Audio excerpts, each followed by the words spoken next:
Well, that was pretty cool. That was fantastic. Thank you, Ella, and thank you, Kansas City Youth Chorus. That was beautiful, and it fits really well with our theme for this morning. And as we launch into a new sermon series on what it means to be leaderful communities, when our leaders inevitably let us down, what does it mean for us to take up that mantle and to own our identity as leaders in the community of Christ, in the community of our neighborhoods and our families?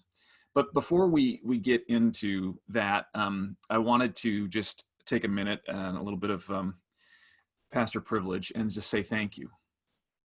I was overwhelmed by the gifts, the messages, the phone calls, the notes that we received this last week, and on Wednesday night when we gathered at the church on the front porch, virtually and in person with masks on. I was not sure what to expect, and I was overwhelmed. I think I speak for Wendy and Nick and Kristen when I say how much it meant that in the middle of a pandemic, with all of the different challenges and adaptations that we're dealing with, that so many of you came together and again wrote notes. In fact, we got these adorable little mailboxes that were made for us that I'm holding my notes in. I've read them through a couple of times, and I thank you again so much for them. That meant a whole lot. The residual effects of your love and sharing and appreciation kind of continue to flow over me even as we gather this morning. I have been a pastor at Second Presbyterian Church for 10 years, and really, as I've been thinking about that and the reality of that hitting me, I've been kind of thinking back about my pastoral leadership and leadership in other areas of my life. Ever since I was in junior high school, when I was president of my junior high school, I've found myself in leadership roles, and yet at the same time, pretty much most of my life, I have had a complicated relationship with leaders and with leadership. And my guess is it's not just me. I think it's a lot of us that have a complicated understanding of relationships with leaders and leadership. I mean, really, as a country, right? Part of our national identity is that we are independent people here in America who founded our nation, our republic, by throwing off the unnecessary constraints of the King of England and becoming our own people, right? We believe that power originates from we, the people, and yet we still seem to have this kind of insatiable longing to have some strong leader or leaders be our standard bearer, right? Be our protector, our leader who shows the way, who shoulders the mantle of responsibility. So on the one hand, we don't trust and we kind of throw off leaders. On the other hand, we look for leaders most of our lives. It's confusing. It's even more confusing, I think, actually, in the church, where our founder, Jesus, really was a threat to the established religious and cultural leaders of the day, and with Rome's help, the religious leaders of the time, of the first century, had Jesus, right, killed and taken out of the public view, and yet even as they did that, Christ came back in a different kind of way and infused his followers and diffused his power into all of his followers, who then kind of took up the responsibility of being little Christs in the world, and they were scattered and persecuted, and little bands, households of followers crept up in different parts of the Roman Empire, kind of a leaderless band of people led by the Spirit. And then as we kind of move forward in the history of the church, you've got Rome, which was initially a republic, became an empire, right?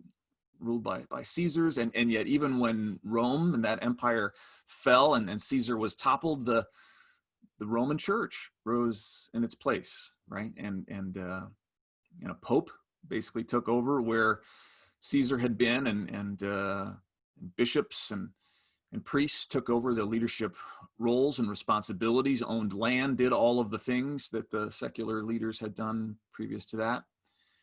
Clergy were elevated, or they elevated themselves to places of leadership.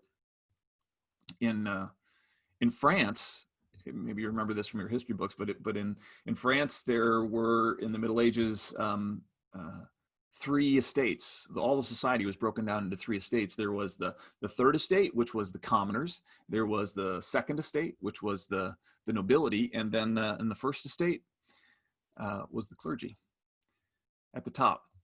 And even after the Protestant Revolution and Reformation, we kind of reestablished professional Christians who were sent off to be trained in certain ways, and people who were recognized as different than others and given titles and robes, and even stood in elevated pulpits a little bit closer to God. And really, for a lot of us, we have not felt it was even really appropriate to question those fathers, ministers, reverends, priests. The decade that I have been pastor at Second Presbyterian Church has made me kind of think back over almost 25 years of being ordained as a pastor in communities, both on the West Coast and the East Coast, here in the Midwest.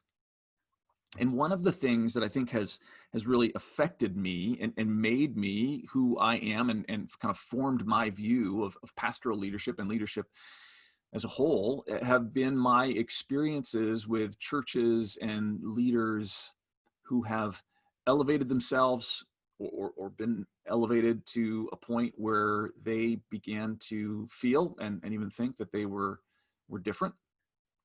They were allowed to be or to act in ways that inevitably led to bad decisions and to a collapse that sadly drags entire communities along with them in that collapse, and not just that, but kind of leaves a stain on the church and leaves a bad taste in people's mouths for community, for the church, for even for Christianity and faith. It's horrible stuff. It's difficult, challenging. When I came here 10 years ago to Second as your senior pastor, which, just as a quick aside, there actually is no such thing as a senior pastor in our polity as a denomination. There is no role as a senior pastor. There's pastors and there's associate pastors. We tend to kind of put those terms in there, which again is maybe a sermon in and of itself as to why we add things like senior to titles. But anyways, I had come from being a part of a couple of other churches prior to that, and I thought I would just kind of share with you a little, again, 10-year pastor's privilege to share with you the two churches that I came from. So I'm going to share my screen and just give you a quick tour here. This is the first one here is First Presbyterian Church of Newhall, California. This is where I was first installed and served as an associate pastor, kind of that Adobe look there. And then after being there for over 6 years, serving as associate pastor and then head of staff as some things changed, which I'll get to, I went to Fifth Avenue Presbyterian Church in New York City, where I was one of 4 pastors. And in both of these churches, and actually it's at Second too, they have this hallway or this room that looks something like this. This is one of the halls, one of the large rooms at Fifth Avenue Presbyterian Church. And I don't know if you can kind of tell what's in the back there, but what it is the framed pictures of men, of senior pastors, going back from the beginning of the church in the early 1800s. Every senior pastor's picture framed and mounted on the wall. That's what we do. That's what a lot of churches do. The church that I grew up in as a little kid had a room that was dedicated to former senior pastors, men whose images were blown up and put on the wall. It's interesting what we do as followers of Christ, even in the church. We have a way of elevating and holding up certain people, and not all of that is wrong, right? but when it gets to a place where we assume onto people, or they assume onto themselves, roles or responsibilities, or privileges that they shouldn't, it can get sad, and it can get divisive, and it can be devastating. And those first two positions that I was in, again, the senior pastors, again, not, there's no such thing as a senior pastor, but in both of those churches got carried away and caught up in issues and in challenges and choices that led to their fall or their departure. And both churches took years and years to recover. One challenge came from a sort of a denial of mental health issues and the challenges that the pastor was facing. The other led from an affair and lies and a cover-up that ended up ruining a family and the church and devastated a community of about 3,000 members. And for both of those, I was able to watch from the front row, watch both the people who lauded and upheld and elevated the leaders, and watch the leaders themselves as they lost their way, and then to be there afterwards to try to help clean up the mess. When I got to Second Presbyterian Church and was installed as your pastor there, those narratives were very present in my mind. And even when I got to Second, I remember being approached in my office by a handful of different people in my first year there, who called and set up appointments and came in and said how they wanted to welcome me and they could help me to get on certain boards, prestigious boards in the city, and it would be good for the church. It'd be good for me and my stature. I remember a couple of different people came and said they could help me get a membership at Mission Hills Country Club or Kansas City Country Club, and that would be good for my standing and for the standing of the church, that it was kind of assumed and expected that would take place. And honestly, if I was more into golf, if I was more of a golfer, that would have been tempting. If my life wasn't kind of already overwhelmed with my 3 young kids and my wife trying to find a job and settling in, maybe I would have taken folks up on those opportunities. And I don't know if there would have been anything inherently wrong in that. But what comes along with it is this idea that somehow, even in our churches, there should be people who are elevated in a way. I know there's other ways, and you've probably experienced these as well. I've been a part of this, but as a leader, I've had people heap upon me affections and infatuations that have really not been about me. Also intense anger and accusations that also weren't really about me, but really a need to have a leader, to have a person that you can put your faith in, or that you can elevate and you can project things onto, or you can get mad at and you can blame and you can tear down, right? We've all done this. We've all experienced it firsthand, I'm sure. And yet at the same time, the reason this is also complicated is because at the same time, there are, of course, we know examples of women and men who are amazing leaders, right? At least in some area of society or life. I mean, we've got to kind of pause and give thanks for the life of Ruth Bader Ginsburg and the leader that she was for so many years. People like this, we recognize their gifts and their character, and we affirm them as a community, and they take on positions of leadership, and we honor them, and we honor that role, right? Leadership is a strange and necessary, difficult thing to navigate. And really the reason that is, from a theological perspective, is that we as humans are created, right, in our very essence to seek leadership, to seek guidance, right? In the very beginning of our lives, clearly we need it to just survive, but it's also part of our souls, right? And we continue throughout our lives to continue looking for mothers and fathers and kings and queens and priests and leaders who we can elevate and sometimes even worship and then, cancel or crucify. We were made to follow. We were made to worship but we were made to worship. We were made to follow a God who is good and perfect in her love and her faithfulness and her justice, and equal in distributing those gifts and that love to all of us. And all of us as humans are beautiful creations, but we're also, as we say here, a little bit broken. And our longing for God that is sown into our souls on a regular basis gets confused. And we get distracted from the source that we should be turning to for love and for guidance and for truth and strength. And we find ourselves investing that in others or in positions where we maybe shouldn't, right? What God's desire for leadership has been from the beginning is not to have communities that identify and rally around just one leader, but instead, God wants us to be a community of leaders, what has been termed leaderful communities, right?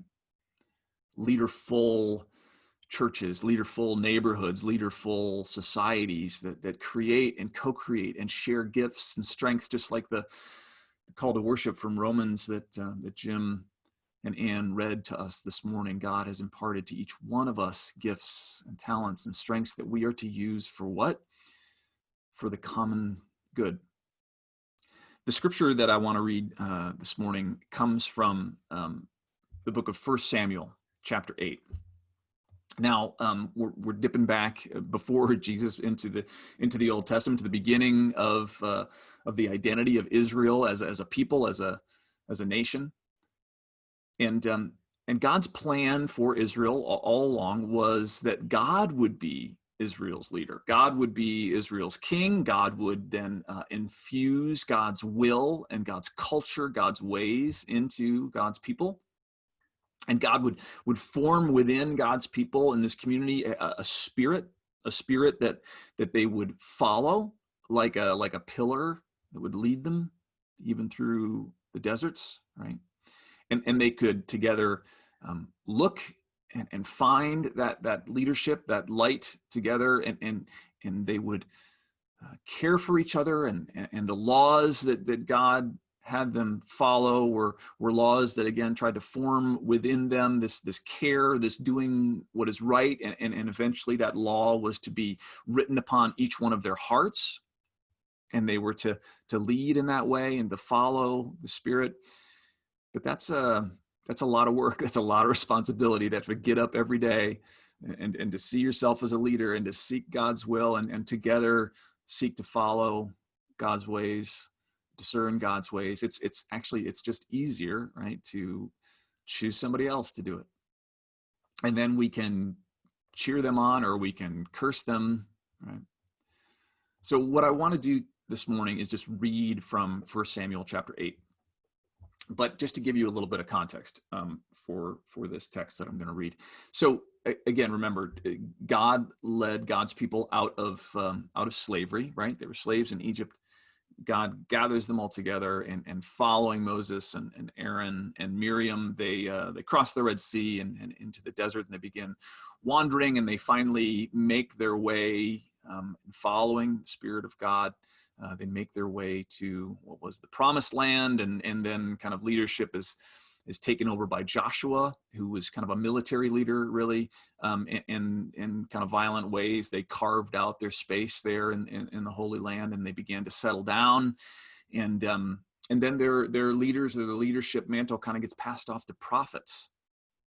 And these prophets, these people who connect with God, talk to God, and people bring their concerns and their needs before God, and the prophet kind of facilitates that worship. There's a priesthood that's raised up to also kind of facilitate that worship and to be gathering around God as their king. And prophets like Eli and Samuel are take on leadership roles, and basically their job is just to kind of point the way to Yahweh, point the way to God, and to make sure that worship happens, and people bring their concerns to the prophet and brings them before Yahweh. But then in 1 Samuel chapter 8, the people have been in the land long enough, the leadership has passed from the prophet Eli to the prophet Samuel, and Samuel's getting pretty old, and they don't like kind of the initial thoughts of a succession by Samuel's sons, and so they become convinced that like the other nations around them, they need a king, and so that's the context for our passage. And I'm just going to read it for you. I'm reading from my Bible here at home, which happens to be an NIV Bible. So here now, these words, God's words for us from the book of 1 Samuel chapter 8.